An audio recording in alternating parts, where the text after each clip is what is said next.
So now we're going to be understanding how you can write hello world in Solidity.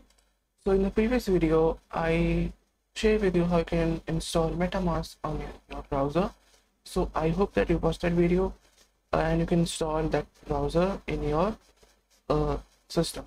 So if you don't, just first watch this video and then install in your system. Cool. So now we're going to be getting started and showing you how you can write your first program or hello world in Solidity. So just like any other programming language, Solidity also have its own system, another data types and all kind of stuff. So essentially, just like VS Code, we can also write Solidity in VS Code, but Ethereum itself has an environment or IDE for this Solidity development. So you can just go and search for remix.ethereum.org and press enter. This is essentially an Ethereum IDE, and this is the most simplest IDE, right? You can also write Ethereum code on VS Code, but this IDE or this Ethereum IDE provide us really a very interactive way to write a contract, deploy a contract, and just to test our contract. So first thing first, if you're starting with the really beginning, you don't see any workspaces over here. You don't see anything over here. So just go to this website, Ethereum remix.ethereum.org. Even I can put the link of this website in the description below. So first thing first, this is the look, this is the outlook of the website. So this is essentially an IDE. Now over here, this is essentially a file explorer. Here the code of the contract goes away. .sol stand for Solidity. This essential for your Solidity file. So then we have this search file. You can even search your file from here as well. This is the compiler. You can compile your code from here. And over here now you can deploy your code or essentially your file or your Solidity file to Ethereum virtual machine, or we can also deploy it with injected Web3. Cool. So now first thing first, just make a new workspace. So we're going to be making a workspace of Solidity tutorial, right? So just make it this and make that you can add default theme. You can also add a blank theme. As so now we can be using a blank theme. So let's say Solidity Solidity tutorial. Just click on OK. So now we have nothing. So this is essentially there's nothing filed in this. So first thing first, make a new folder. Let's make this folder, name this as contract, right? So once you make this contract, just make a new file of hello world.sol, and I can even increase my font if you want. Cool. So over here you will see this is our file which you just make right now. So this is essentially hello world.sol. Now first thing first, I already showed with you how you can add your first comment. So every time you make your file, you need to add a comment in the top, that is spdx license identifier. This should be your MIT, or you can also write a license over here, but I just write MIT. Then we need to specify the version of Solidity which we're going to be using. So first thing first, you can add pragma Solidity, and you can add let's say the current version would be, you can add 0.8.7. now this means essentially that we're using this exact version for our compiler. So which means every time when we run a code, when we run this single file, this would only work on this compiler, right? When we add this sign over here, this means this file would run in the 0.8.1 compiler, 0.8.2 compiler, and any other decimal file, any other decimal after your 8, right? So we can do that as well. And And we can also specify another thing. Let's say we can also use let's say this file would run from this, or we can say okay 0. Say 0.8 let's say 10, or let's say we can remove this to 1 and make this, let's say 5, right?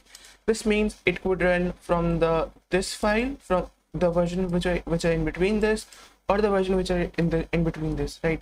You can also specify our file type in this manner as well, right? So as for now, we're going to be using port 0.8.7, right? And then we going to be specifying a contract. Let's say we can be using contract, and let's say add hello world. Now if you're familiar with any other object-oriented language like Java or maybe like JavaScript, you will see this contract will work as a class, right? Just like in any other object-oriented language, we have classes, but in Solidity we are specifying contract in the exchange of classes, right? Now the main logic of our app is to come inside this contract or this class, right? So you can think of it like the same as Java or maybe like JavaScript. So yeah, that would be the same. Now we're going to be specifying a string.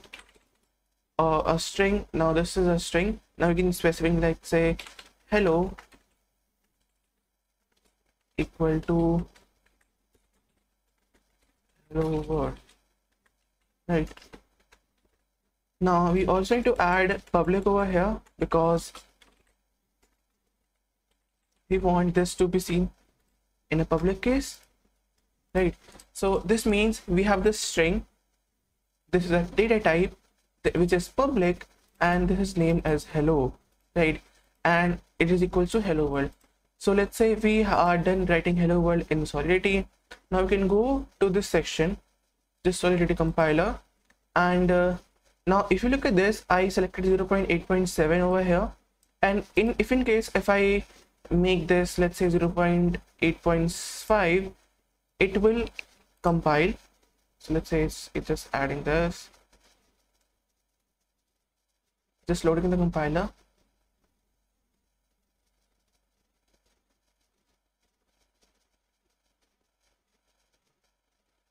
Yeah, so if you click on compile,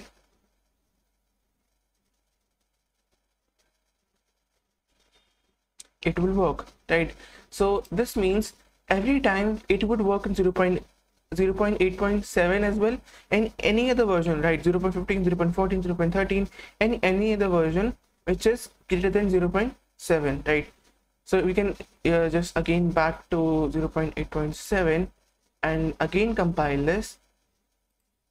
Now you will see this check mark over here. This means that our, I would say, compiler compiled this file successfully. Now over here we'll see there's a section of publish to IPFS. There's also a section of Swarm. Swarm is essentially the same as IPFS. It's basically a service for the same.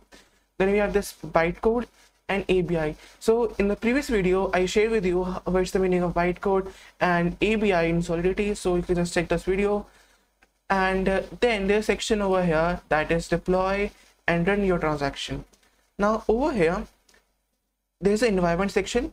In this environment section we have JavaScript virtual machine, and we have JavaScript virtual machine of Berlin, we have from London, and we have injected web3 and web3 provider and all kind of stuff.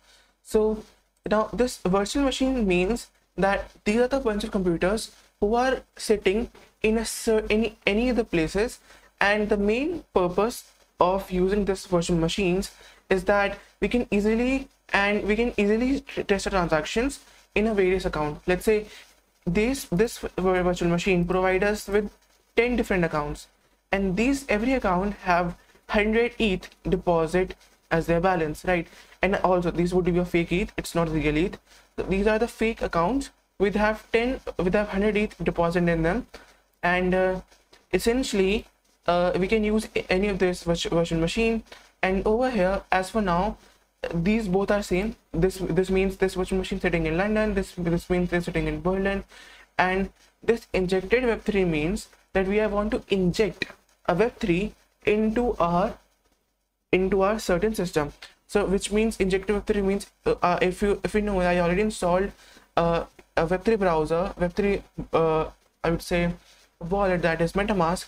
You can also inject that wallet over here and test the transaction, right? So we don't want to do that because it's a tidiest project. So let's say start with this virtual machine and just use this. Yeah, we also have this gas limit. It's essentially the gas limit which we're going to be using. So this is really high, right? So this by setting up this gas limit, we can easily send a transaction and it's going to be speed up really fast. So yeah, that's we have. And now you can select your contract. So as for now, we only have this single contract, so that's why we just selected this single contract. And once we click on deploy, you will see there's a transaction ran through over here. So you will see this check mark over here, and after that you will see there's a section over here of recorded transaction, and we have seen a new transaction over here that is submitted over here, that is of hello world. This is our contract name, right? You will see there's a contract name of hello world, and it's the same over here. And you will see there's a at, which means which is who made the transaction. So we'll see the now you will also see that the balance which is before, which is 100 ETH, now it reduces somewhat, right? And this amount of balance, it vanish in the gas limit. So essentially if you look at this, I already added a gas limit over here. So it essentially cut down a certain ETH in our balance, and the balance which is cut down from a wallet goes into the transaction fees for this transaction, right? So here we go. So over here you will see there's a at, means who made this transaction, and this is a balance who made this transaction. And then if you click on this hello, this is a string of public that returns a hello world. We will see that there's a string that says hello world. So just click on this. Cool. So we'll see there's a string that says hello world. So cool. So now we have successfully write hello world in Solidity. Now we'll see you in the next video, in which we'll covering upon what are data types in Solidity.